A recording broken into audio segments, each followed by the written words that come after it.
Hi, my name is Trevor Kenny.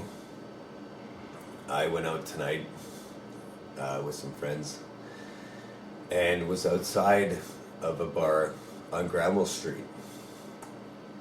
And someone was talking to a person in a wheelchair, and the police came up and wanted to clear the area. And they asked everybody to clear the area, and the person who was talking to the man in the wheelchair asked them why. And then one of the police officers said, "What are you, a tough guy?" And the guy said, "I'm just talking to this guy in the wheelchair." And the police officer manhandled him, and he was just saying, why? Like, why are you manhandling me? And then the guy said again, the police officer said, "What are you, a tough guy?" And then he attacked him and threw him on the ground. And his other police officer gentleman, I guess, agreed that that was an okay thing to do. And they attacked him altogether. And they started beating on him on the ground, and I just really didn't feel that that was right. So I said, "What are you doing? Like, why are you doing that?" And they threw him in the paddy wagon, and then they turned on me, and I was just asking them why they were doing that, because I just didn't understand why they were attacking him. And then they started to attack me, and I was, trying to understand what was going on. I didn't even know what was going on because there was so much going on. And they started to attack me, and then they started beating me up on the ground, and then they handcuffed me and put me in handcuffs behind my back. And the next thing I knew, I was inside the paddy wagon or the truck that they had brought there with handcuffs behind my back. And I was just honestly trying to understand what was going on. I just wanted to protect this guy that was being accosted by the police. And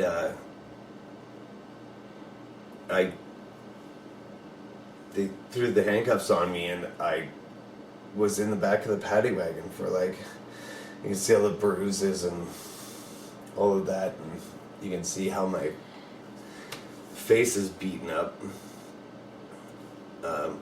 And I was in the back of the paddy wagon for it felt like at least an hour and a half with the handcuffs on, and I was laying on my stomach with my hands behind my back, and my shoulders were in pain for hours, and the handcuffs were cutting through my wrist, and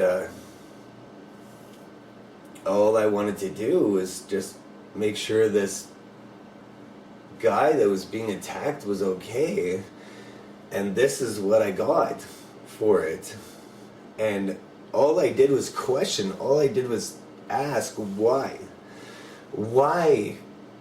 are you doing that to him? Because I saw everything go down, I saw everything happen, and I just said, why are you doing that? And I wanted to stick up for him because he was being beaten up by the police. And ever since I've been around in school and stuff like that, I've tried to stand up for my fellow man in front of bullies and stuff like that, and protect them, and stand up for them so that they don't get bullied and they don't get beaten up. And I wanted to stop this injustice that was happening. He didn't do anything. He just said what, he just questioned the police, and they beat him up, and then I question the police, and this is what I get. Like, this is what I've gotten, and I got beat up by the police. You know, I'm a big boy. Like, I can take it. But, I mean, it's not right. Like, it's not right what the power that they have and how they abuse it, and their comrades go along with it, and they do this to you. And I spent an hour and a half, I have no idea, with my hands behind my back in a paddy wagon, the truck that they keep you in with the handcuffs on, with my hands behind my back, laying there. And all I could think was, you know what? I prayed to God. Because I've seen what happens at Guantanamo, and I've seen the evil that happens in this world. And I sit on my couch and I watch my movies. And I'm in my comfort zone. And I know all this horrible, evil stuff is happening to people. And I'm just comfortable because I'm on my couch. And I don't do anything about it. Well, I prayed to God. I prayed to God and I said, please, God, give me the inspiration. Give me the ability to understand what's going on with these people. And I truly believe that God has brought me this situation to see what people are suffering every day, all the time in this world. In Guantanamo, by the Vancouver Police Department. And now it's time for me to do something about it. And so, after I prayed about that, my prayers were answered. And this is how they were answered, in a beautiful way. And now it's time to take action. This shouldn't happen to people. Just because it doesn't happen to you, just because you're sitting, just because you live your everyday life, this is happening to people all the time, and nobody does anything about it. Well, now it's time to take some action. Like, do you care? Like, I was lazy. I didn't care enough. I didn't understand what was going on with people, and like what was happening with the Vancouver Police Department, and was like happening in the world. And when you experience it, and I thank God that He showed me, or she showed me, that this is how it feels. And until it happens to you, you don't really understand. But you're sitting on your couch right now, and it's not going to happen to you. But it's happening to other people, like good people who love other people. And there's some really out of control people that need to be held accountable. And we need to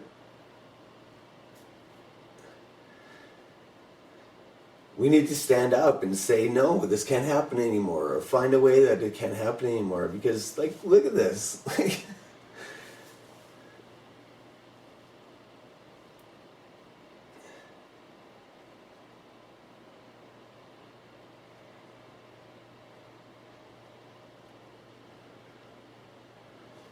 That's all I got to say.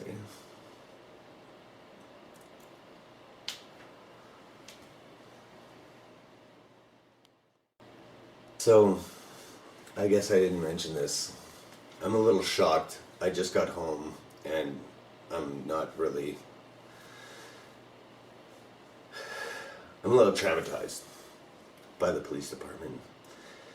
There's 5 of them that jumped me, and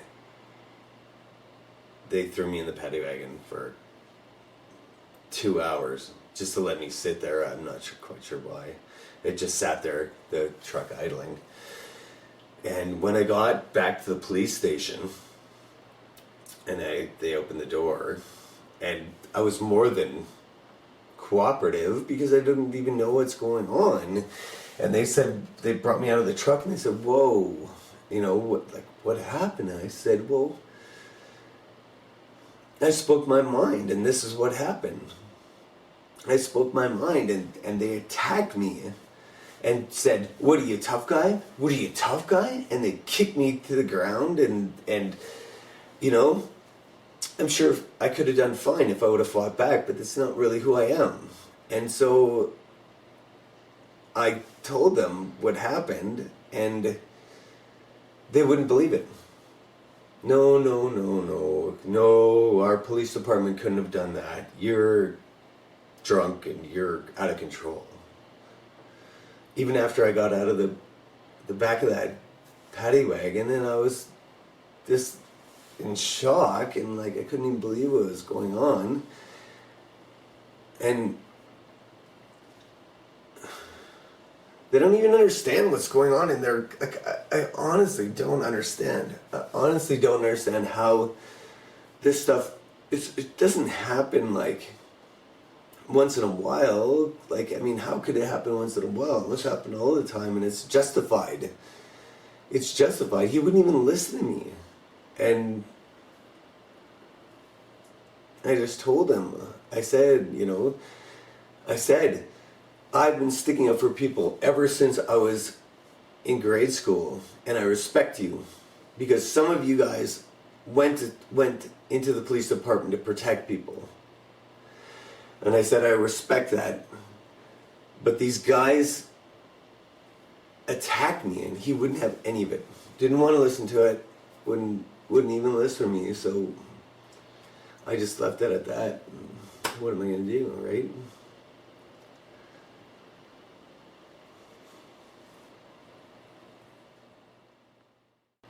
As I was laying there with handcuffed on the ground, with my hands behind my back, with a steel grate rubbing against my face every second, which is, I don't know, pretty insane. I could hear the guy who got supposedly arrested for stealing from a handicapped person, and we had a conversation while I was laying there, and he said, why would I steal from a handicapped person in a wheelchair? And he was just out having a cigarette. And because he questioned the police officer, they attacked him and charged him with stealing from a handicapped person in a wheelchair. And he was I could hear him in the next cab, and he was very angry and frustrated. And he was saying, why would I do that? I was out with my friends. Like, why would I steal money from somebody in a handicapped wheelchair that's asking for money? It's absolutely absurd. And that's what he was charged for. And I just, well, come on. Think about it. Like, it's ridiculous.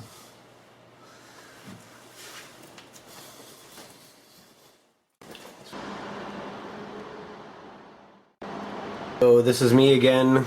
I went to the doctor and they told me to document my injuries myself with the video camera. So I have done a Google search on today's date, and what comes up is August the 18th. So this is the documentation of my injuries. These are the injuries from the handcuffs. The back of my hand is numb, some more cuts.